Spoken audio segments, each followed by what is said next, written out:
Baiklah teman-teman, di materi ketiga kita akan membahas sel. Selamat menonton. Nah, yang pertama kita bahas ialah sejarah penemuan sel menurut para ahli, subjek penelitian, dan hasilnya. Selamat menonton. Baiklah teman-teman, di materi yang ketiga ini kita akan mempelajari sejarah penemuan sel.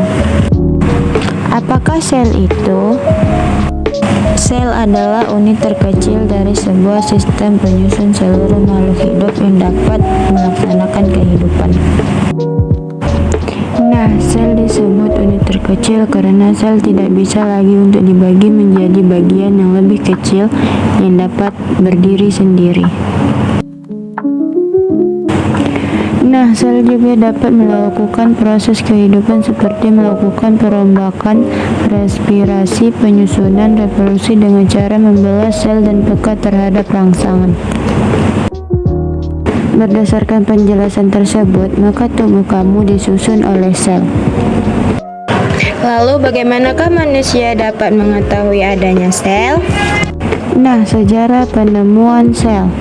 Nah, yang pertama yang kita bahas yaitu Robert Hooke pada tahun 1665. Nah, penelitian Robert Hooke pada tahun 1655 mengamati sebuah sayatan gabus bentang tanaman Quercus sumber atau pohon aik gabus, menemukan banyaknya ruang kosong dengan dinding tebal sebagai pembatas ruang-ruang kosong tersebut, diberi nama sel. Nah, yang kedua ialah Antoine Leeuwenhoek. Pada tahun 1683, ia meneliti sel menggunakan mikroskop kecil berukuran 1. Leeuwenhoek meneliti air rendaman Jamari dan menemukan adanya gerakan-gerakan organisme kecil dalam air yang diamatinya. Organisme tersebut adalah sel tunggal mirip hewan. Dari hasil pengamatannya tersebut, dia dianggap sebagai orang pertama yang menemukan sel hidup dalam sejarah penemuan sel. Nah, selanjutnya ialah Matthias Caden pada tahun 1838. Nah, dia merupakan yang mengamati tentang sel hewan dan sel tumbuhan. Dan ia melakukan pengamatan terhadap tumbuhan dan menyimpulkan tumbuhan tersebut tersusun atas sel. Dan begitu pula dengan hewan dan menyimpulkan bahwa hewan tersebut ialah tersusun atas sel. Dapat disimpulkan bahwa kedua makhluk tersebut ialah merupakan kesatuan struktur atau semua makhluk tersusun atas sel. Nah, selanjutnya ialah Rudolf Virchow pada tahun 1855. Dan ia melakukan observasi terhadap pembelahan sel, menyatakan bahwa sel merupakan kesatuan reproduksi, yang berarti setiap sel berasal dari sel yang ada sebelumnya. Nah, yang selanjutnya ialah Robert Brown pada tahun 1831. Robert Brown pada tahun 1831 menemukan inti sel. Sedangkan Philippe Durkheim pada tahun 1839 menemukan isi organ sel. Dan Johannes Purkinje pada tahun 1789 sampai 1869 mengubah istilah sarkot menjadi protoplasma. Sedangkan Maxwell pada tahun 1825 sampai 1874, protoplasma merupakan dasar fisik kehidupan. Nah, yang terakhir ialah August Weismann pada tahun 1880 mengungkapkan bahwa adanya kemiripan komponen sel yang pada saat ini dengan komponen penyusun sel zaman dahulu. Sekian dan terima kasih. Sampai jumpa di video selanjutnya ya. Nah, selanjutnya yang kita bahas ialah bagian-bagian sel yang terdiri dari membran sel, inti sel, organel, dan sitoplasma. Kira-kira apa aja ya organel-organel sel dan fungsinya? Kita akan mempelajarinya di video kali ini. Struktur dan organel sel. Berdasarkan keadaan intinya, sel terbagi menjadi dua, yaitu sel prokariotik yang tidak memiliki membran inti, contohnya sel bakteri, dan sel eukariotik yang memiliki membran inti, contohnya adalah sel jamur, sel hewan, dan sel tumbuhan. Sel prokariotik tidak memiliki membran inti dan tidak memiliki sistem endomembran. Sel prokariotik secara umum terdiri dari sitoplasma, ribosom, mesosom, pili, kapsul, dinding sel, membran plasma, flagela, dan nukleoid berupa RNA dan DNA sirkuler. Bagian-bagian sel prokariotik tadi memiliki fungsinya masing-masing. Dinding sel berfungsi sebagai pelindung dan pemberi bentuk pada tubuh sel. Membran plasma untuk melindungi sel, mengatur keluar masuknya ion dan molekul, dan mengatur respirasi sel. Sitoplasma berguna dalam proses pencernaan makanan secara intraseluler dan melakukan proses metabolisme sel. Mesosom berfungsi sebagai penghasil energi, ribosom sebagai tempat berlangsungnya sintesis protein, DNA membawa informasi genetik yang akan diwariskan untuk keturunan, dan RNA untuk membuat kode genetik sesuai DNA dalam bentuk asam amino. Berbeda dengan sel prokariotik, sel eukariotik merupakan sel yang memiliki membran inti dan sistem endomembran. Sel eukariotik memiliki organel-organel sel yang terdiri dari dinding sel, membran plasma, sitoplasma, ribosom, lisosom, sentrosom, retikulum endoplasma, mitokondria, kompleks Golgi, nukleus, dan nukleolus. Sekarang, mari kita bahas bagian-bagian sel, dimulai dari membran plasma ya.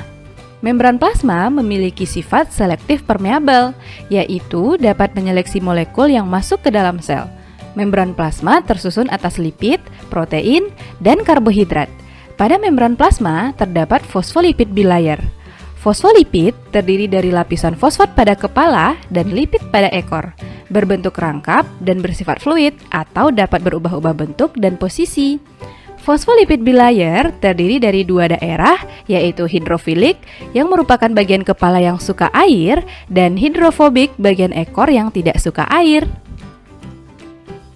Selain lapisan fosfolipid, pada membran plasma juga terdapat lapisan protein yang terdiri dari protein integral yang merupakan protein yang terdapat di kedua lapisan fosfolipid dan berfungsi sebagai corong masuknya molekul dari luar sel. Protein perifer merupakan protein yang hanya terdapat pada satu lapisan fosfolipid saja. Selain itu, pada membran plasma juga terdapat saluran protein, glikogen, dan kolesterol. Kolesterol pada hewan dan fitosterol pada tumbuhan adalah jenis lemak pada membran sel yang mengurangi fluiditas fosfolipid bilayer. Glikogen adalah gugus karbohidrat yang terdapat di permukaan membran plasma yang berfungsi sebagai tempat penyimpanan cadangan makanan. Glikogen terdiri dari glikoprotein yang menempel pada protein membran dan glikolipid yang menempel pada fosfolipid. Membran plasma ini berfungsi sebagai pelindung sel, pengatur keluar masuknya molekul, dan tempat berlangsungnya reaksi respirasi dan oksidasi. Bagian sel berikutnya adalah sitoplasma. Sitoplasma memiliki sifat yang mampu mengenali dan menghantarkan rangsangan. Sitoplasma berfungsi sebagai bahan kimia sel dan tempat terjadinya reaksi metabolisme. Komponen utama dalam sitoplasma terdiri dari sitosol, yaitu cairan pada sitoplasma, substansi genetik, sitoskeleton atau kerangka sel, dan organel-organel sel. Selanjutnya, kita akan membahas organel-organel sel yang menempel pada sitoplasma. Organel pertama adalah nukleus atau inti sel. Nukleus terdiri dari membran inti, nukleoplasma, nukleolus, dan kromatin. Membran inti adalah lapisan terluar inti sel yang terdapat pada organisme eukariotik. Membran inti memiliki pori-pori yang kecil yang berfungsi sebagai tempat keluar masuknya zat dan melindungi kromosom agar tidak bercampur dengan molekul besar dari sitoplasma. Nukleoplasma adalah cairan yang terdapat dalam inti sel.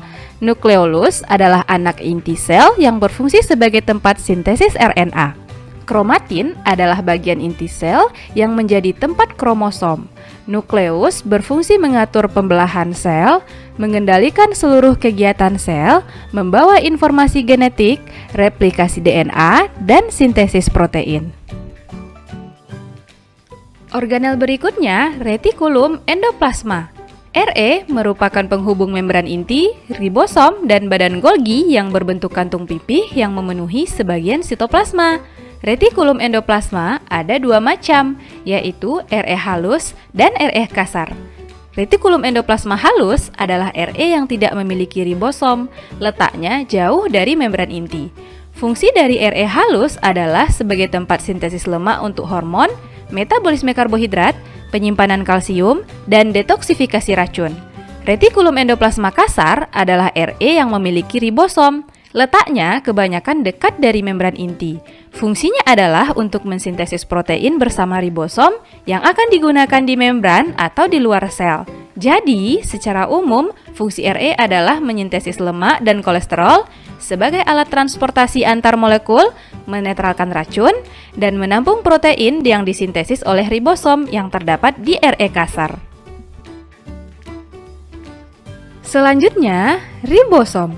Ribosom merupakan unit gabungan protein dengan RNA. Ribosom tersebar bebas di sitoplasma, dan ada yang menempel di permukaan RE, yaitu RE kasar. Ribosom berfungsi menyintesis protein yang berguna untuk kegiatan metabolisme sel. Kompleks Golgi atau badan Golgi. Kompleks Golgi merupakan kumpulan ruang, gelembung kecil, dan kantong kecil yang bertumpuk-tumpuk. Kompleks Golgi berfungsi menjalankan sistem sekresi, membentuk membran plasma sebagai tempat sintesis polisakarida, dan membentuk akrosom. Organel terakhir adalah mitokondria, terdiri dari membran luar, membran dalam yang berfungsi untuk melangsungkan rantai respirasi yang menghasilkan ATP, krista berguna untuk memperluas permukaan membran untuk menyerap oksigen, matriks berfungsi sebagai tempat oksidasi asam lemak. Mitokondria atau the powerhouse of cell merupakan penghasil energi dan tempat berlangsungnya respirasi sel. Nah, teman-teman, itulah organel pada sel eukariotik. Semua organel yang kita bahas tadi terdapat pada sel tumbuhan dan sel hewan. Namun, keduanya memiliki perbedaan. Apa aja ya perbedaannya? Yuk kita bahas lebih lanjut. Pada sel hewan, terdapat organel khusus berupa lisosom, sentriol, dan vakuola yang berukuran kecil. Sedangkan pada sel tumbuhan, memiliki organel khusus berupa kloroplas, dinding sel, dan vakuola yang berukuran besar. Dan beginilah struktur lengkap sel tumbuhan. Terdiri dari dinding sel, plasmodesmata, lamela, protoplasma, peroksisom, badan Golgi, vakuola tengah, sitoskeleton, mitokondria, plastida, kloroplas, RE kasar, RE halus, membran inti, kromatin, dan nukleolus. Sekarang kita bahas organel khusus pada sel tumbuhan. Pertama, dinding sel. Dinding sel memiliki struktur yang terdiri dari dinding primer, dinding sekunder, lamela tengah, dan plasmodesmata. Dinding sel tersusun atas selulosa, hemiselulosa, dan pektin. Selulosa bersifat kaku dan memberi bentuk sel, serta mempertahankan turgiditas sel. Fungsi dari dinding sel antara lain menyokong sel, melindungi selaput plasma, memelihara keseimbangan sel dari tekanan, dan memberi bentuk pada sel. Organel khusus berikutnya, vakuola, merupakan organel sitoplasmik berisi cairan yang dibatasi oleh membran tonoplas. Pada sel tumbuhan yang sudah tua, vakuola tampak berukuran besar dan berisi cadangan makanan serta pigmen.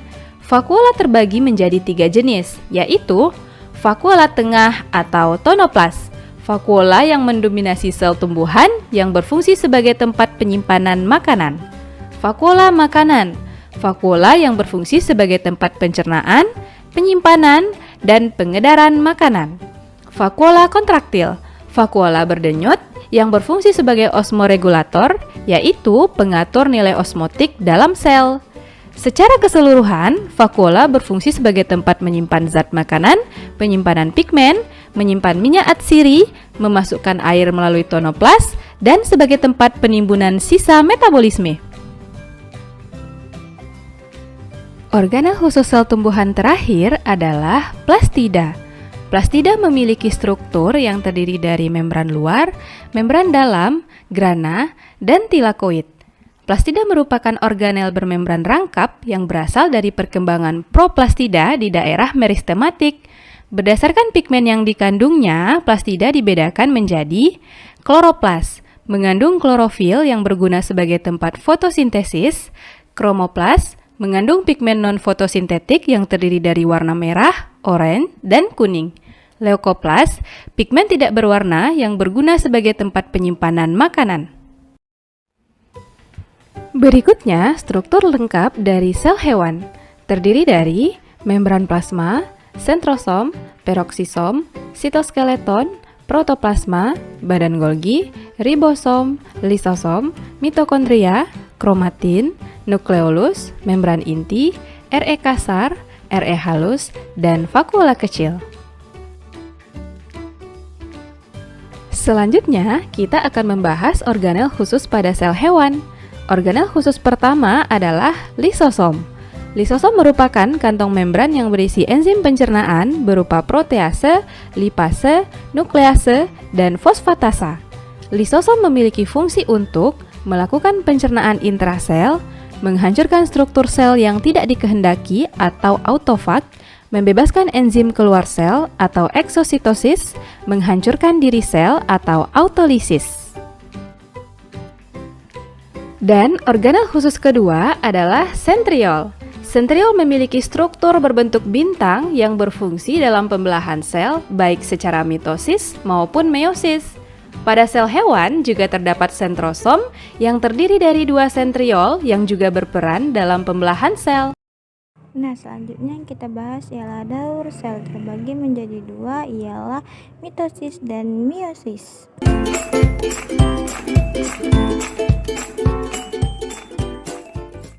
Mitosis adalah proses pembelahan di mana kromosom di dalam nukleus terbelah menjadi 2 set kromosom yang identik.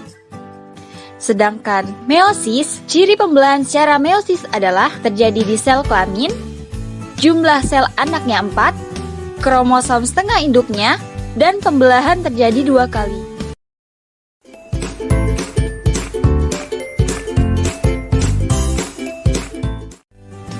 Adakah yang tahu apa perbedaan mitosis dan meiosis? Sebelum terjadi replikasi pada meiosis dan mitosis, membran nukleus terurai DNA, kemudian mengatur menjadi kromosom.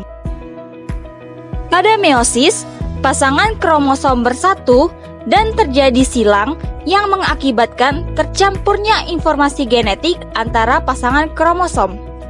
Kromosom yang berpasangan kemudian sejajar di sepanjang ekuator dan kemudian berpisah ke setiap ujung sel. Pada meiosis, pembelahan kedua menghasilkan 4 sel dengan jumlah setengah kromosom induknya.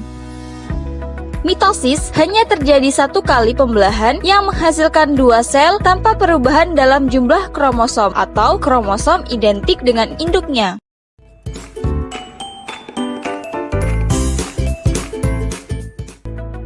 Setiap hari, tubuh harus memproduksi jutaan sel kulit untuk digantikan dengan yang lama. Masing-masing sel harus memiliki komponen genetik yang lengkap. Sebelum pembelahan sel, di mana sel membelah menjadi 2 sel yang identik, DNA perlu direplikasi, sehingga setiap sel anak menerima salinan yang tepat. Setelah replikasi DNA, kromosom berkondensasi di dalam nukleus. DNA berkondensasi dengan membungkus inti protein histon yang membentuk nukleosom. Rangkaian struktur berbentuk manik-manik ini disebut kromatin. Sebagai sel yang bersiap membelah, kromatin melilit lebih lanjut, memendek, dan memadatkan kromosom. Kromosom yang direplikasi disebut kromatid saudara.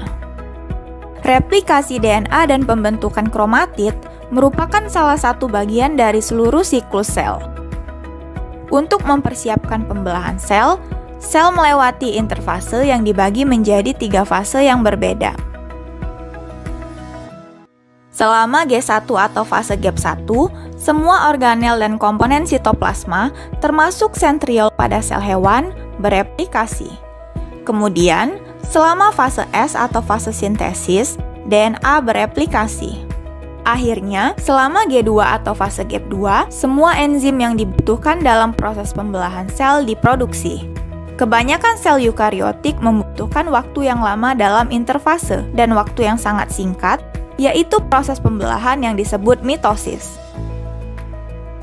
Sel sekarang siap untuk menjalani mitosis, yang terdiri dari profase, metafase, anafase, dan telofase. Selama profase, kromosom memadat dan menjadi tampak seperti 2 kromatid yang menyatu di sentromer. Sitoskeleton terbongkar ketika benang spindel atau gelendong mulai terbentuk. Pada sel hewan, sentriol berperan penting dalam distribusi kromosom dalam pembelahan sel. Sentriol bermigrasi ke kutub yang berlawanan, membangun jembatan mikrotubulus yang disebut aparatus gelendong. Dan salut inti hancur. Menjelang akhir profase, kromosom yang dilekatkan oleh protein dalam sentromernya yang disebut kinetokor ke mikrotubulus dari masing-masing kutub, memindahkan kromosom menuju ekuator sel. Selama metafase, semua kromosom sejajar di bidang ekuator yang disebut lempeng metafase atau lempeng ekuator. Anafase dimulai dengan degradasi protein yang menyatukan kromatid saudara, membebaskan kromosom, kemudian ditarik oleh inti kinetokor ke kutub yang berlawanan. Pada telofase, terbentuk alur pembelahan di bagian tengah sel. Lekukan ini terbuat dari cincin filamen aktin yang mengelilingi bagian dalam lingkar sel. Kromosom berkumpul pada kutub yang berlawanan dan memulai kondensasi D yang akan kembali menjadi salut inti.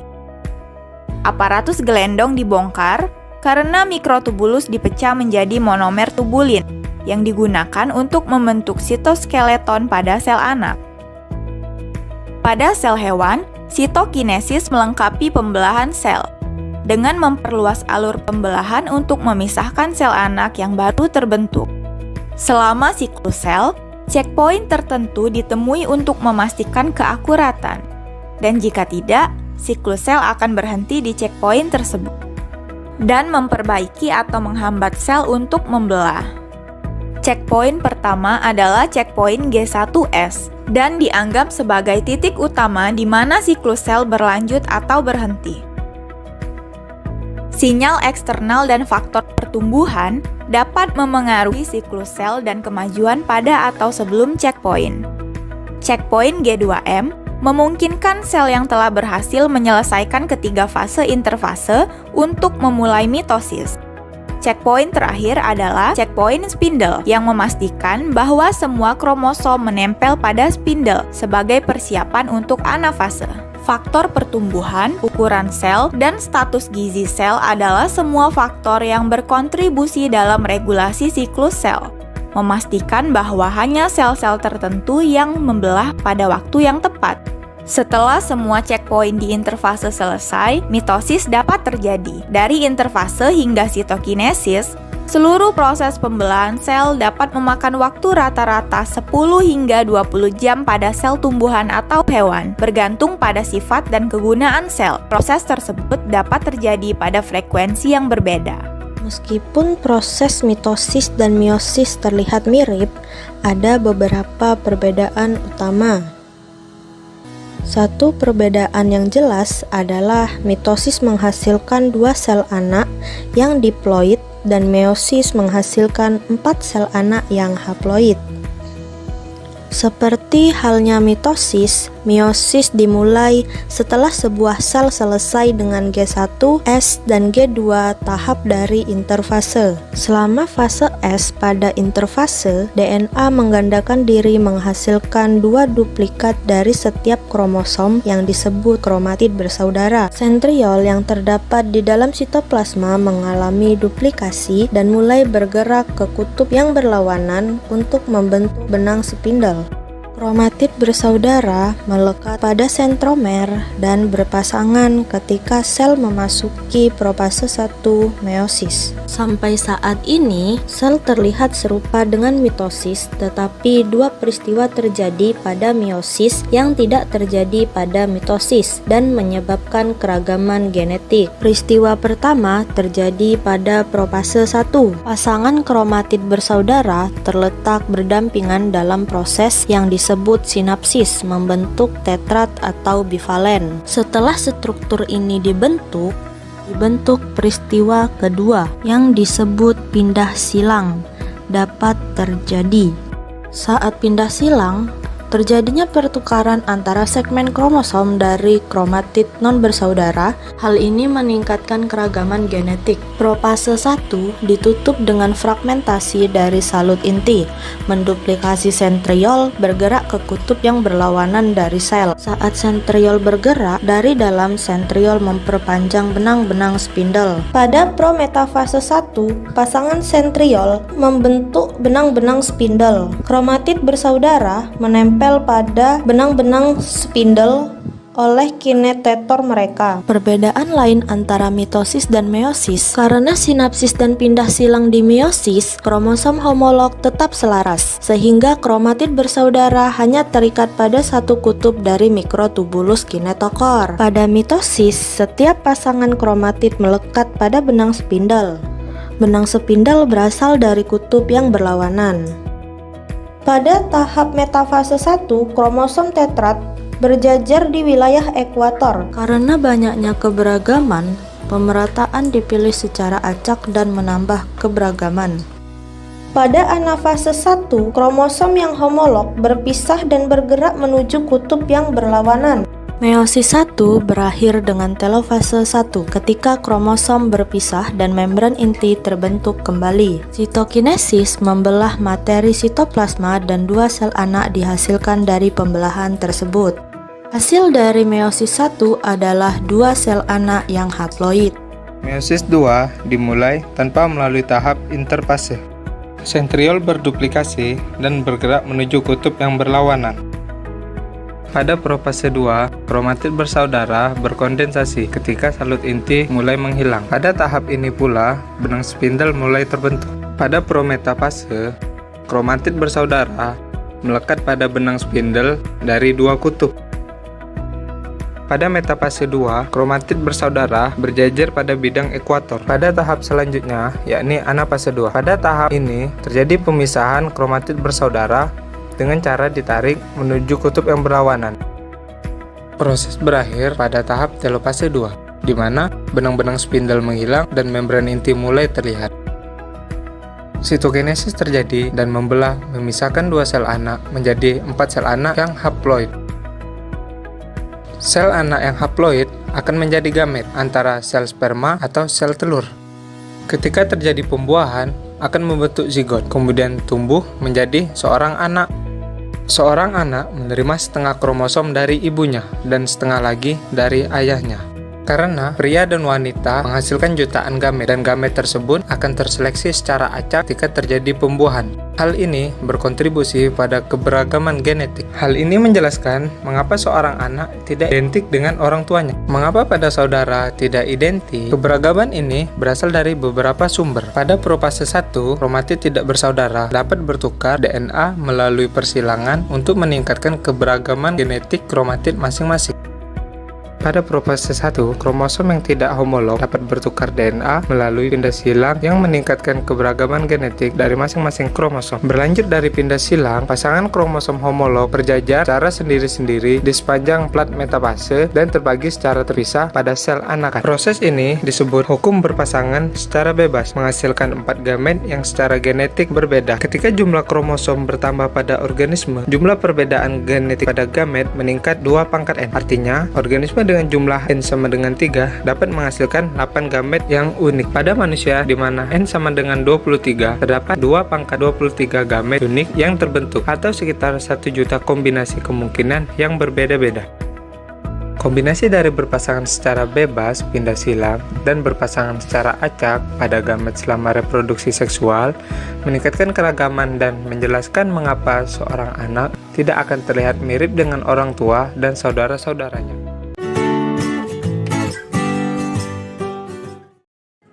Nah, selanjutnya ialah metabolisme sel.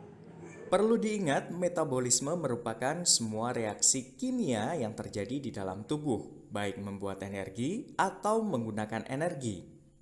Metabolisme meliputi proses sintesis atau anabolisme dan proses penguraian atau katabolisme. Keduanya memiliki sifat yang berlawanan. Anabolisme merupakan reaksi penyusunan senyawa kompleks dari senyawa-senyawa sederhana, sedangkan katabolisme merupakan reaksi perombakan atau pemecahan senyawa kompleks menjadi senyawa sederhana. Dalam prosesnya, anabolisme memerlukan energi, sedangkan katabolisme akan menghasilkan energi. Dalam kehidupan sehari-hari, anabolisme dapat dicontohkan pada proses pembentukan glukosa oleh tumbuhan melalui proses fotosintesis. Sedangkan katabolisme, contohnya adalah proses respirasi.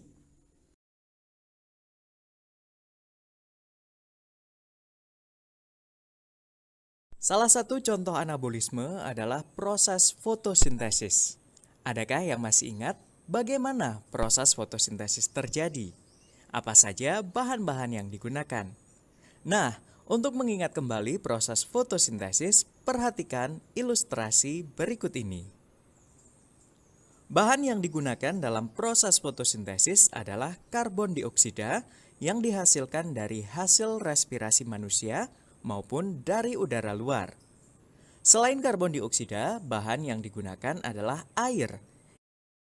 Bahan-bahan tersebut dibantu oleh cahaya matahari dan klorofil yang ada pada tumbuhan sebagai tempat fotosintesis. Dari situ terbentuklah oksigen sebagai hasil dari pemecahan air oleh cahaya matahari. Ringkasnya, proses fotosintesis memerlukan karbon dioksida dan air dibantu cahaya matahari dan klorofil sehingga terbentuk glukosa dan oksigen.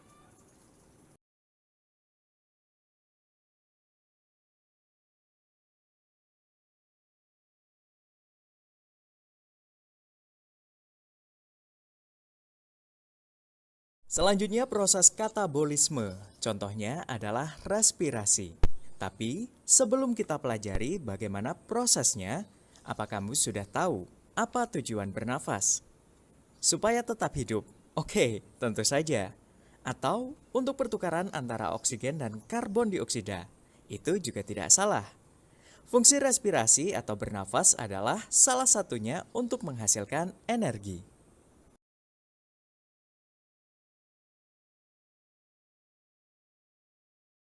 Pada saat kamu makan, makanan yang mengandung karbohidrat akan dipecah menjadi glukosa, yaitu molekul gula yang lebih sederhana, sehingga bisa diserap oleh tubuh.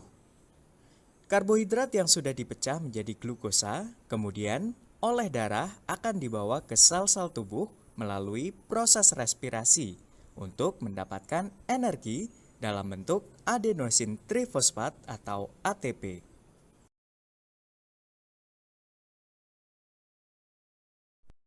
Nah, yang terakhir kita bahas ialah pembagian sel.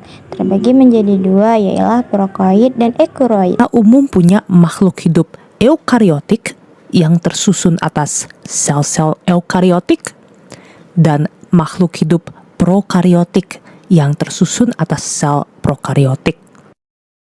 Nah, sebelum kita pahami ya perbedaan antara sel prokariotik dan eukariotik, yuk kita diskusikan ya persamaannya dulu apa aja. Jadi kalau aku gambar sel prokariot dan eukariot dari nol, mereka itu berdua punya yang namanya membran plasma. Membran plasma ini bisa kita bayangkan seperti kulit ya, kalau untuk manusia. Kulit itu fungsinya apa? Kulit itu adalah pembatas ya, antara lingkungan yang ada di luar tubuh manusia dan lingkungan yang ada di dalam tubuh manusia. Nah, sama seperti kulit, membran plasma itu fungsinya adalah sebagai pembatas ya, antara daerah yang ada di luar sel, yang kita sebut sebagai daerah ekstraseluler. Ekstra itu artinya di luar, seluler itu artinya sel, dan daerah di dalam sel, atau daerah intraseluler kita sebutnya. Intra itu artinya di dalam. Oke, berikutnya, kedua jenis sel ini punya isi ya. Jadi di dalam membran plasma ini ada isinya, ada komponen yang mengisi sel. Komponen yang mengisi sel, salah satunya itu ada yang teksturnya semi-fluid. Ya. Semi-fluid itu artinya, ya kamu bisa bayangkan kalau fluid itu teksturnya kayak cair ya, kayak air. Cuman kalau aku bilang ada bahan yang semi-fluid, berarti dia itu di antara padat dan cair. Kamu bisa bayangin dia itu rada kayak agar teksturnya. Komponen semi-fluid ini kita sebut sebagai sitosol, dan dia memenuhi sel prokariot dan eukariot. Oke, sama seperti agar yang semi-fluid yang menjadi wadah untuk bahan-bahan lain yang mungkin padat seperti buah-buahan, misal kamu taruh di agar kamu. Sitosol itu fungsinya juga adalah untuk menjadi wadah bagi komponen-komponen padat yang ada di dalam sel prokariot dan eukariot. Ada dua komponen padat yang sama-sama dimiliki oleh sel prokariot dan eukariot. Yang pertama adalah ribosom. Ribosom adalah struktur di dalam kedua jenis sel ini yang berfungsi untuk memproduksi protein. Yang kedua adalah materi genetik atau DNA. Nah, dan ini semua Brainy Pandas adalah persamaan antara sel prokariot dan eukariot. Berikutnya kita akan bahas mengenai perbedaan antara kedua sel ini. Perbedaannya dimulai dari DNA-nya ini. Kalau kamu lihat ya, sel eukariot itu DNA-nya berada di dalam struktur yang kita sebut sebagai nukleus. Dan nukleus ini dibatasi oleh membran, ya mirip-mirip dengan bagaimana sel kita dibatasi oleh membran plasma. Sedangkan kalau kita lihat sel prokariot, dia DNA-nya itu tersebar saja di dalam sel. Jadi nggak ada nukleus ya yang membatasi daerah DNA dan non-DNA. Daerah di dalam sel prokariot di mana DNA-nya itu tersebar, kita sebut sebagai nukleoid. Bahkan ya, kalau kamu pahami istilah eukariotik dan prokariotik, eu itu artinya true atau asli, dan kario diambil dari kata karion yang artinya nukleus. Jadi artinya adalah bahwa sel eukariotik adalah sel yang memiliki nukleus. Sedangkan istilah prokariotik, pro itu artinya sebelum, dan kario tadi nukleus. Jadi artinya sebelum nukleus, ya. Jadi sel prokariotik itu adalah sel yang belum memiliki nukleus dan DNA-nya tersebar saja di dalam sel. Bisa dibayangkan juga ya secara evolusi sel. Kemungkinan besar Sel prokariotik itu adalah jenis-jenis sel pertama yang ada di bumi, ya. Prokariotik sebelum nukleus. Lalu seiring waktu baru ada sel-sel yang berevolusi dan membentuk nukleus sehingga mereka menjadi sel eukariotik. Bentuk DNA sel eukariotik dan prokariotik juga berbeda ya. Kalau kita susun DNA sel eukariotik, kita bisa lihat bahwa materi genetiknya itu tersusun atas helai-helai ya, materi genetik.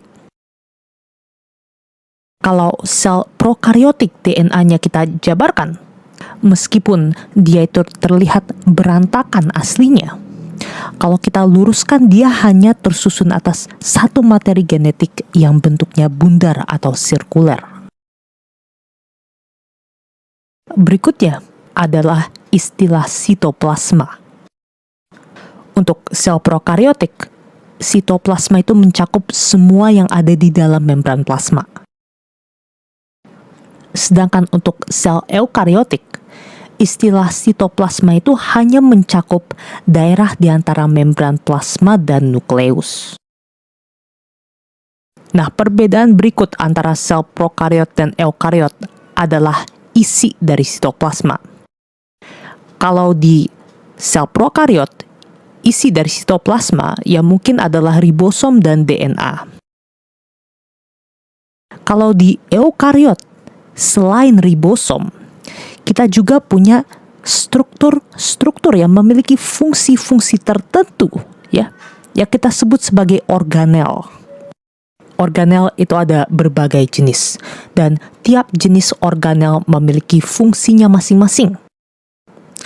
Misal, kita punya organel yang namanya mitokondria, yang fungsi utamanya adalah untuk membentuk energi untuk sel kita. Kita juga punya retikulum endoplasma dan badan Golgi dan lain-lain.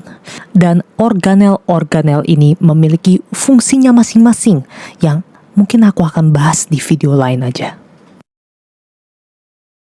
Oke, Brainy Pandas, perbedaan terakhir antara sel prokariot dan eukariot adalah ukurannya. Kamu mungkin bisa pakai logika ya. Eukariot kan tadi isinya ada banyak ya. Ada berbagai macam organel dengan berbagai macam fungsinya. Sedangkan sel prokariot itu isinya relatif sedikit ya, lebih sederhana. Jadi kalau kita pakai logika, sel eukariot yang memiliki isi yang banyak itu mestinya memerlukan ruangan yang lebih besar ketimbang sel prokariot yang isinya cuma sedikit. Sehingga sel eukariot itu lebih besar ketimbang sel prokariot. Dan yang terakhir, Brainy Pandas, apa sih contoh makhluk hidup yang memiliki sel eukariot dan prokariot? Makhluk hidup yang memiliki sel prokariot hanya tersusun atas bakteri dan archaea. Sedangkan eukariot itu lebih banyak ya. Ada animalia ya, binatang dan manusia. Lalu ada juga tumbuhan. Lalu ada jamur, fungi ya, fungi. Dan ada juga protista. Protista itu adalah sebutan untuk makhluk hidup eukariot yang hanya memiliki satu sel. Nah, selanjutnya kita bahas ialah teori sel. Ali telah mencoba menyelidiki tentang struktur dan fungsi sel. Kemudian muncullah beberapa teori tentang sel. Sejarah ditemukannya teori tentang sel diawali penemuan mikroskop oleh Anthony van Leeuwenhoek yang menjadi sarana untuk mempermudah melihat struktur sel. Berbagai penelitian para ahli biologi antara lain sebagai berikut. Yang pertama, Robert Hooke. Robert Hooke mencoba melihat struktur sel pada sayatan gabus di bawah mikroskop. Dari hasil pengamatannya diketahui terlihat rongga-rongga yang dibatasi oleh dinding tebal. Jika dilihat secara keseluruhan, strukturnya mirip sarang lebah. Satuan terkecil dari rongga tersebut dinamakan sel.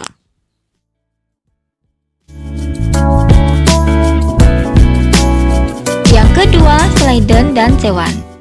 Mengamati sel-sel jaringan hewan dan tumbuhan.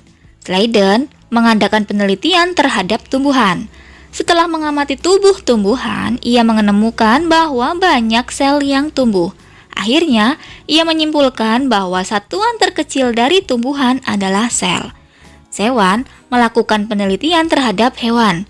Ternyata, dalam pengamatannya tersebut, beliau melihat bahwa tubuh hewan juga tersusun dari banyak sel. Selanjutnya, ia menyimpulkan bahwa satuan terkecil dari tubuh hewan adalah sel. Dari dua penelitian tersebut, keduanya menyimpulkan bahwa sel merupakan unit terkecil penyusun makhluk hidup.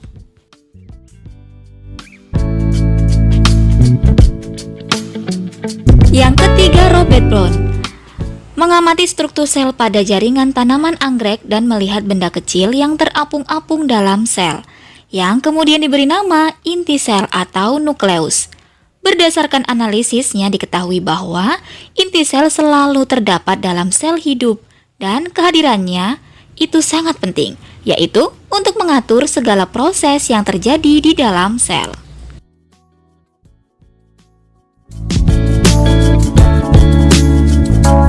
Yang keempat, Felix Durjadin dan Johannes Parkin. Setelah mengamati struktur sel, Felix Durjadin dan Johannes Parkin melihat ada cairan dalam sel. Kemudian, cairan itu diberi nama protoplasma, yang saat ini dikenal dengan sitoplasma.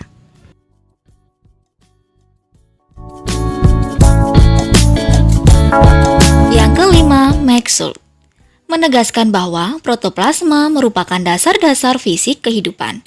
Protoplasma merupakan tempat terjadinya proses hidup.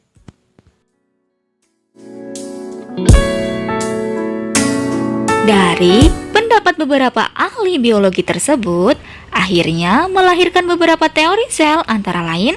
Yang pertama, sel merupakan unit struktural makhluk hidup. Yang kedua, sel merupakan unit fungsional makhluk hidup. Yang ketiga, sel merupakan unit reproduksi makhluk hidup. Dan yang keempat, sel merupakan unit hereditas. Setiap organisme tersusun atas salah satu dari dua jenis sel yang secara struktural berbeda. Kedua jenis sel tersebut adalah sel prokariotik dan sel eukariotik. Pada sistem 5 kingdom, hanya Monera atau ke dalam jenis bakteri dan ganggang biru yang memiliki sel prokariotik. Sedangkan protista, jamur, tumbuhan, dan hewan semuanya terdiri atas sel eukariotik.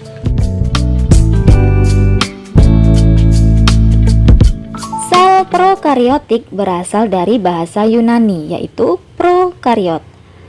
Pro berarti sebelum dan kariot berarti nukleus. Jadi, sel prokariotik ini memiliki nukleus atau inti sel, tetapi inti sel tersebut tidak diselubungi oleh membran inti. Sedangkan sel eukariot juga berasal dari bahasa Yunani, yaitu eu yang berarti sejati atau sebenarnya. Merupakan sel yang memiliki inti sel dan inti sel tersebut dibungkus oleh membran inti. Sel prokariotik terdapat pada bakteri, termasuk cyanobacteria. Sel prokariotik strukturnya lebih sederhana daripada struktur sel eukariotik karena tidak mempunyai organel yang terbungkus membran. Batas sel ialah membran plasma. Di luar membran plasma terdapat dinding sel yang cukup kaku dan seringkali berupa kapsul luar yang biasanya mirip jeli. Sebagian bakteri memiliki flagela atau organel pergerakan, pili atau struktur pelekatan, atau keduanya yang menonjol dari permukaan selnya.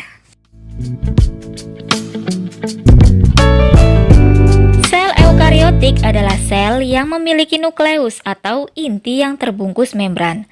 Sel eukariotik merupakan sel penyusun beberapa jenis organisme seperti animalia atau hewan, plantae atau tumbuhan, fungi atau jamur, dan protista. Salah satu jenis yang menonjol dari sel eukariotik adalah memiliki sistem endomembran, di mana membran-membran kecil membungkus setiap organel-organel penyusun sel. Sel eukariotik memiliki struktur yang lebih kompleks dibandingkan sel prokariotik.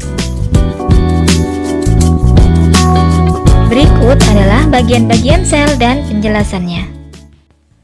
Yang pertama, membran sel merupakan bagian terluar yang melapisi sel. Membran sel bertindak mengatur keluar masuknya zat sehingga juga berperan mengatur keseimbangan internal sel. Yang kedua, dinding sel merupakan bagian terluar yang melapisi sel tumbuhan. Dinding sel terbuat dari selulosa. Yang ketiga, sentrosom merupakan bagian dari sel hewan. Sebuah sel hewan dapat mengandung 1 atau 2 sentrosom yang membantu dalam proses mitosis. Yang keempat, kloroplas adalah plastida berwarna hijau yang merupakan bagian dari sel tumbuhan. Kloroplas membantu produksi makanan dengan bantuan cahaya matahari yang dikenal sebagai proses fotosintesis. Yang kelima, sitoplasma. Campuran air dan larutan senyawa organik dan anorganik disebut dengan sitoplasma. Sebagian besar bagian dari sel tersuspensi dalam sitoplasma. Semua fungsi metabolisme dan aktivitas sel juga terjadi di sitoplasma. Yang keenam, retikulum endoplasma. Struktur seperti tabung yang ditemukan di dekat nukleus dan membantu memberikan dukungan pada sel tumbuhan dan sel hewan disebut dengan retikulum endoplasma. Ada 2 jenis retikulum endoplasma, yaitu retikulum mulus tanpa dilekati ribosom dan retikulum endoplasma kasar yang dilekati ribosom. Yang ketujuh, badan Golgi adalah struktur vasikuler datar yang tertumpuk satu di atas yang lain. Bagian sel ini mengeluarkan dan menyimpan hormon serta enzim yang membantu dalam transportasi keluar dari sel. Yang kedelapan, lisosom merupakan bagian dari sel hewan yang berbentuk kantung selaput dan menjadi bagian dari badan Golgi yang mengandung berbagai enzim. Lisosom membantu pencernaan intraseluler dan pembuangan zat asing. Bagian sel ini juga dikenal sebagai kantung bunuh diri, karena jika salah satunya pecah, maka seluruh sel akan ikut hancur. Mitokondria memiliki 2 lapisan membran dengan membran bagian dalam terlipat dan membentuk kristal. Ini adalah pusat pembangkit energi sel di mana ATP atau energi dihasilkan melalui respirasi sel. Inti sel atau nukleus merupakan otak sel.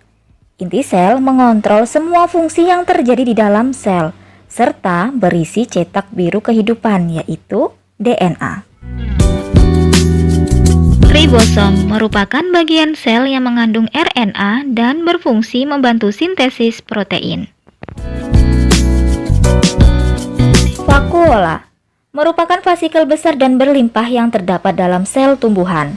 Vakuola berisi cairan dan membantu dalam penyimpanan zat, material pembangun sel, dan air, atau sebagai tempat cadangan makanan. Berikut adalah perbedaan sel tumbuhan dan sel hewan.